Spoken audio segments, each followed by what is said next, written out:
鬼神套装，什么鬼地方？启动第2阶段，高频轰炸。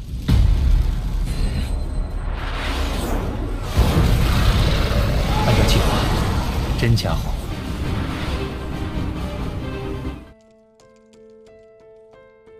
Halo Rebahaners penggemar serial animasi Donghua, bagaimana kabar kalian semua?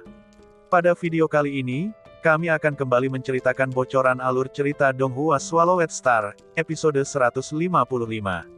Namun karena bocoran alur cerita ini diambil langsung dari novelnya, maka sudah pasti, gambar serta suara video tidak akan sama, begitupun alur ceritanya, yang bisa saja akan ada sedikit perbedaan pada saat tayang nanti.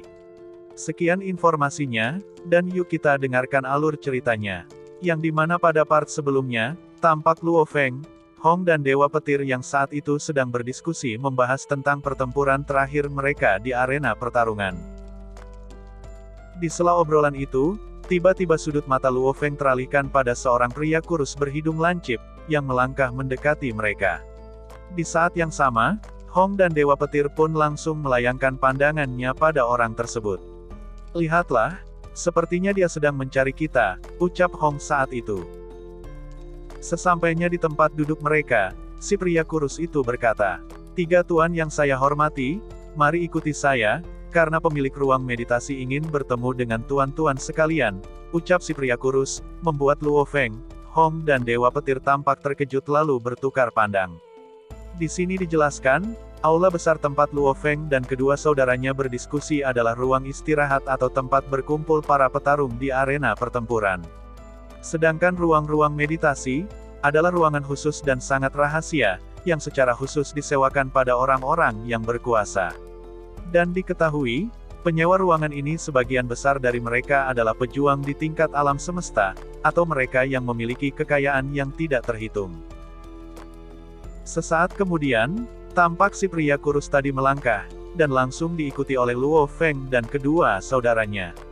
Sesampainya di lantai 2, tampak aula yang berbentuk labirin, dengan ruangan-ruangan meditasi yang berjejer rapi, dan ditempati oleh para prajurit kuat tingkat alam semesta, tuan domain atau bahkan penguasa sektor.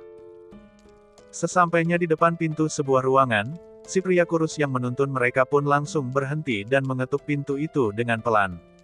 Dan tak berselang lama, terdengar suara yang bergema, yang menyuruh mereka untuk masuk. Saat pintu telah terbuka, si pria kurus langsung membungkuk dengan hormat sembari berkata, "Tuan, saya telah membawa 3 tamu yang Anda minta," ucap si pria kurus, lalu pergi meninggalkan ruangan tersebut. Sementara Luo Feng yang melangkah masuk ke dalam ruangan tersebut bersama 2 saudaranya, spontan mereka pun kaget, saat melihat pria yang berdiri tegak, yang seluruh tubuhnya terlihat hitam kehijauan seperti baja, dengan 2 medali bergambarkan semburan darah dengan 2 planet mengambang. Melihat lambang itu, ketiganya pun langsung kaget, karena ternyata, orang di depan mereka adalah seorang tentara bayaran alam semesta bintang 2. Dan diketahui, untuk memasuki ujian tentara bayaran bintang 2 alam semesta saja, salah satu syaratnya bagi peserta adalah harus mencapai kekuatan tuan domain. Dengan kata lain, tingkatan kekuatan terendah dari tentara bayaran bintang 2 alam semesta adalah tuan domain. Dan hal itu jelas membuat ketiga pejuang kuat bumi itu tampak kaget. Karena bahkan, Kekaisaran Silver Blue atau kerajaan alam semesta tingkat dasar pun tidak akan berani meremehkan para tuan domain, yang keberadaannya sendiri, mampu membuat kerajaan tingkat dasar alam semesta merinding ketakutan. Mengetahui status orang yang ada di depannya, Luo Feng, Hong, dan Dewa Petir bertukar pandang, lalu berkata dengan nada hormat. Karena di alam semesta sendiri, menghormati yang kuat adalah bentuk kesopanan yang paling umum.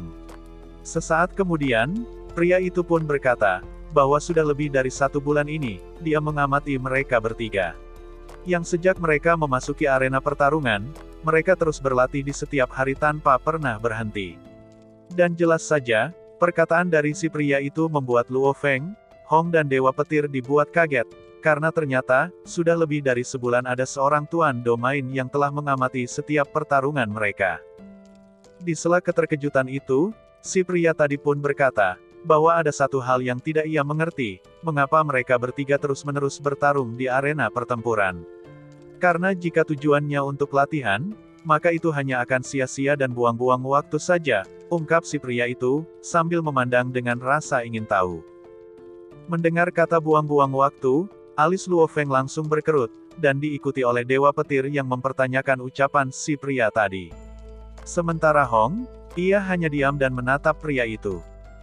Sedangkan si pria yang mendengar ucapan Dewa Petir, ia pun berkata, apakah gurumu tidak pernah memberitahumu, kalau cara tercepat dan paling efektif untuk berkembang adalah dengan berlatih dalam situasi hidup atau mati? Mendengar perkataan itu, Dewa Petir pun berkata bahwa ia pun tahu akan hal ini, sembari mengingat masa-masa di mana bumi menghasilkan banyak dewa perang, yaitu sejak periode Grand Nirvana, serta saat munculnya kristal Mulia Jing. Kembali selama periode Great Nirvana, yang hanya dalam beberapa tahun, manusia bumi berevolusi, dari yang lemah tiba-tiba menjadi kuat, bahkan hingga munculnya dewa perang tingkat penjelajah bintang. Dan hal itu dikarenakan tekanan dari serangan para monster, yang memaksa para manusia untuk berperang dan berjuang. Di sela pemikiran mereka, tiba-tiba si pria kembali berkata, jika kamu sudah tahu, mengapa kamu masih tinggal dan berlatih di arena pertempuran? Ucap si pria, yang lagi-lagi bertanya pada Dewa Petir. Mendengar pertanyaan itu, Dewa Petir pun berkata, karena arena pertempuran, merupakan tempat latihan yang menyuguhkan pertarungan hidup dan mati, dengan tingkat bahayanya yang ekstrim. Mendengar jawaban Dewa Petir, si pria pun langsung tertawa sembari berkata, bahwa itu adalah pemahaman yang salah. Jika saja kata-kata barusan diucapkan oleh pejuang tingkat bintang atau alam semesta, sudah pasti Luo Feng, Hong dan Dewa Petir tidak akan terlalu memperdulikannya. Namun karena saat ini yang berbicara adalah seorang tuan domain, mereka pun langsung mendengarkan dengan cermat. Seorang prajurit tingkat tuan domain berbicara kepada mereka bertiga secara langsung, hal ini bisa dikatakan adalah keberuntungan bagi mereka. Di saat yang sama, si pria kembali berkata, tahukah kalian, mengapa saat melakukan pertempuran hidup mati kekuatan kalian dapat meningkat pesat? Apakah kalian tahu logika di balik semua itu? Ucap si pria, yang lagi-lagi bertanya pada mereka. Sementara mereka bertiga, hanya bisa menggelengkan kepala, karena tidak mengetahui logika di balik cara pelatihan hidup dan mati, karena hal itu adalah sesuatu yang belum sepenuhnya mereka ketahui. Mengetahui jawaban dari ketiganya, si pria pun menghela nafas sembari berkata, bahwa di dalam pertarungan hidup mati ada ketakutan yang besar akan kematian. Menghadapi ketakutan akan kematian dan bahaya semacam itu, maka setiap orang akan berjuang sampai batasnya, dan hal itu akan membuat gen kita berlomba untuk berevolusi. Bahkan, ketakutan-ketakutan akan kematian akan memaksa jiwa dan tubuh mencapai kondisi puncak, yang biasanya tidak dapat dicapai seseorang. Dalam keadaan seperti itu, manusia akan dengan mudah berkembang dan tumbuh lebih kuat, karena itu seperti refleks pada mata, yang jika ada suatu benda yang mengarah padanya, secara refleks akan menutup. Hanya dengan satu kali mengalami pertempuran hidup dan mati, dapat menyebabkan seorang pejuang menerobos ke tingkat yang lebih tinggi, dan cara ini adalah cara yang digunakan para pejuang kuat, ucap si pria sambil memandang mereka bertiga. Mendengar penjelasan itu, Luo Feng berulang kali bergumam pada dirinya sendiri. Ada ketakutan besar dalam situasi hidup dan mati serta energi tak terbatas, gumam Luo Feng. Sama halnya dengan Hong dan Dewa Petir, yang masing-masing tenggelam dalam pikirannya, saat mengetahui, kalau metode ini adalah metode yang digunakan oleh para pejuang kuat, namun sekuat apakah para pejuang yang menggunakan cara ini, ucap Hong dan Dewa Petir, yang langsung dijawab oleh si pria, bahwa pejuang kuat yang ia bicarakan adalah level alam semesta, penguasa domain, penguasa sektor, dan bahkan seorang pejuang abadi. Lebih dari 99% dari pejuang ini yang bergabung dengan aliansi tentara bayaran alam semesta, dan terlibat dalam misi hidup atau mati, ucap si pria, lalu kembali berkata. Itulah sebabnya saya penasaran dan bertanya-tanya, mengapa kalian bertiga membuang-buang begitu banyak waktu dengan berlatih di arena pertempuran. Menghabiskan beberapa hari sesekali dapat dianggap sebagai latihan, karena tidak bisa dipungkiri, bagaimanapun, pertempuran dan pelatihan adalah guru yang terbaik. Namun jika dilakukan di dalam arena pertempuran, itu hanya akan sia-sia. Karena bagaimanapun, ruang virtual ladang pembantaian atau ruang pertempuran hanyalah ruang virtual. Yang jika kamu mati, Kamu akan dihidupkan kembali dalam sekejap, dan keadaan seperti ini yang membuat kalian tidak bertarung dengan kemampuan penuh. Mendengar penjelasan itu, Luo Feng, Hong, dan Dewa Petir langsung mengerti dan menyadari, mengapa setelah beberapa hari mengalami begitu banyak pertempuran berdarah di dalam ruang pembantaian serta arena pertempuran, efisiensi evolusi tubuh ketiganya masih sama seperti sebelumnya. Di mana saat itu, Hong masih seorang penjelajah bintang level 9, sama halnya dengan Luo Feng dan Dewa Petir, walaupun keterampilan dan kemampuan mereka telah meningkat, namun kekuatan tubuh mereka tidak mengalami peningkatan. Dan hal itu disebabkan, karena di dalam ruang virtual, tidak ada ancaman kematian yang nyata. Menyadari akan kesalahannya, Luo Feng pun langsung berteriak di benaknya.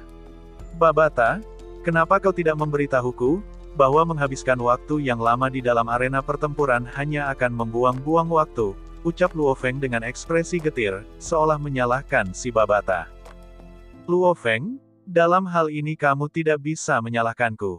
Saat ini kamu sudah memiliki tubuh binatang bertanduk emas, jadi kamu tidak akan memiliki hambatan untuk menerobos, jadi untuk apa kamu terlibat dalam misi hidup dan mati? Meskipun hal itu dapat membuatmu berevolusi dengan lebih cepat, tetapi risiko kematian juga sangat tinggi. Dan sudah sejak awal Master sudah menanamkan program padaku untuk menjamin keamanan serta tahap pelatihanmu. Jika terjadi apa-apa padamu saat menjalani misi hidup dan mati, bagaimana aku akan mempertanggungjawabkan semua itu, ucap Babata. Mendengar perkataan Babata, Luo Feng pun berkata, ya mungkin aku tidak perlu khawatir, karena menjadi murid planet Yunmo, serta memiliki tubuh binatang bertanduk emas. Tapi bagaimana dengan Hong dan Dewa Petir? Tanya Luo Feng. Oh mereka ya, tanpa ancaman kematian, mereka hanya akan mencapai tingkat bintang saja, dan itu sudah sangat bagus, ucap Babata. Mendengar jawaban Babata, Luo Feng pun tampak geram sembari berkata, Babata, kenapa tidak dari awal kamu mengatakan semua ini? Hah, untuk apa aku mengurusi mereka? Tugas yang diberikan guru padaku adalah untuk melatihmu, dan bukan untuk melatih Hong dan Dewa Petir, ucap Babata dengan cuek. Ketika mendengar ucapan Babata, Luo Feng mulai merasa menyesal dan merasa bersalah terhadap Hong dan Dewa Petir. Sesaat kemudian, pada saat ini, pria dengan tingkatan Tuan Domain itu kembali berkata, bahwa misi hidup dan mati adalah sesuatu yang harus dialami setiap pejuang kuat. Menerobos setiap level, melampaui diri sendiri, itulah jalan bagi yang kuat. Namun sebelum itu, aku ingin mengingatkan pada kalian, tentang pentingnya fondasi tubuh. Karena garis keturunan yang berbeda, akan memiliki efisiensi evolusi yang berbeda. Beberapa dapat berkembang dengan normal saat melalui situasi hidup dan mati, sedangkan beberapa lainnya, bisa berkembang dengan cepat dalam situasi yang sama. Ada beberapa ras di alam semesta, yang ketika mereka mencapai kedewasaan, mereka dapat mencapai level bintang, bahkan level alam semesta atau bahkan level penguasa domain, sesuai garis keturunannya, ucap si pria, sembari memperlihatkan 10 daftar garis keturunan di alam semesta. Lihatlah daftar ini memisahkan tiap garis keturunan manusia dari 10 garis keturunan yang berbeda. Kira-kira kalian bertiga berada pada garis keturunan yang mana? Karena dengan mengetahui garis keturunan kalian bertiga, mungkin aku dapat membantumu berkembang dengan metode terbaik, ucap si pria, sambil menunjuk ke arah layar, yang menampilkan daftar 10 garis keturunan di alam semesta, dan hal ini pun mengakhiri episode kali ini.